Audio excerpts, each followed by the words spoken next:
Welcome to our channel. June 2 నుంచి మంచి రోజులు మొదలు కాబోతున్నాయి. ఈ రాశుల వారి జాతకమే మారిపోతుంది. జూన్ 2 నుంచి 4 రాశుల వారికి అద్భుతమైన ప్రయోజనాలు కలుగుతాయి. గురుగ్రహ సంచారం 12 రాశులపై ప్రభావం చూపుతుంది. ముఖ్యంగా ఇది జూన్ నుంచి 4 రాశుల వారికి ఊహించిన ప్రయోజనాలు ఇస్తుందట. ఇంతకే రాశులు ఏంటో చూద్దాం. జూన్ 2 మధ్యాహ్నం గురుగ్రహం మిథున రాశి నుంచి వృశ్చిక రాశిలో సంచారం చేస్తుంది. అయితే ఇది 12 రాశులపై ప్రభావం చూపగా 4 రాశుల వారికి మాత్రం ఊహించిన విధంగా అదృష్టం తీసుకొస్తుంది. 4 రాశుల వారికి అదృష్టం దరిద్రంలా పడుతుంది. ఇంతకే రాశులు ఏంటో తెలుసుకునే ప్రయత్నం చేద్దాం. వృశ్చిక రాశి వారికి గురుగ్రహం మిథున రాశిలో సంచారం చేయడం వల్ల చాలా అద్భుతంగా ఉంటుంది. వీరికి అప్పులన్నీ తీరిపోయి చాలా ఆనందంగా ఉంటారు. ఇంట బయట సంతోషకరమైన వాతావరణం ఉంటుంది. ఎవరైతే చాలా రోజుల నుంచి తీర్థయాత్రలు చేయాలనుకుంటారో వారి కోరికలు నెరవేరుతాయి. ఇంటిలో ఆనందకర వాతావరణం ఉంటుంది. చాలా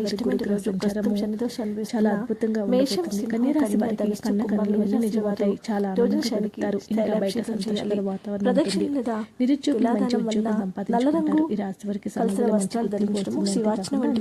చేయటం వల్ల శనిదాసం మఠమయమయ్యే అవకాశం మానసిక ప్రశాంతత కలుగుతుంది. పరిహారం చేయటం వల్ల మేషరాశి వారికి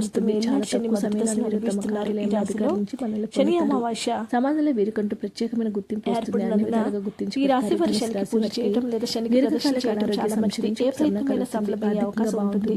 విద్యార్థి ఉద్యోగ వ్యాపారాల్లో ఆశించిన ఉద్యోగులు నిరుద్యోగులు అవకాశాలు వస్తాయి. ఆదాయం బాగా పెరుగుతుంది. ప్రయాణం వల్ల లాభం ఉంటుంది. ఆస్తి వివాదాలు పరిష్కారం అవుతాయి. సింహరాశి వారికి అష్టమ శని దోషాన్ని అనిపిస్తున్న ఈ రాశికి భాగ్యస్థానంలో శని అమావాస్య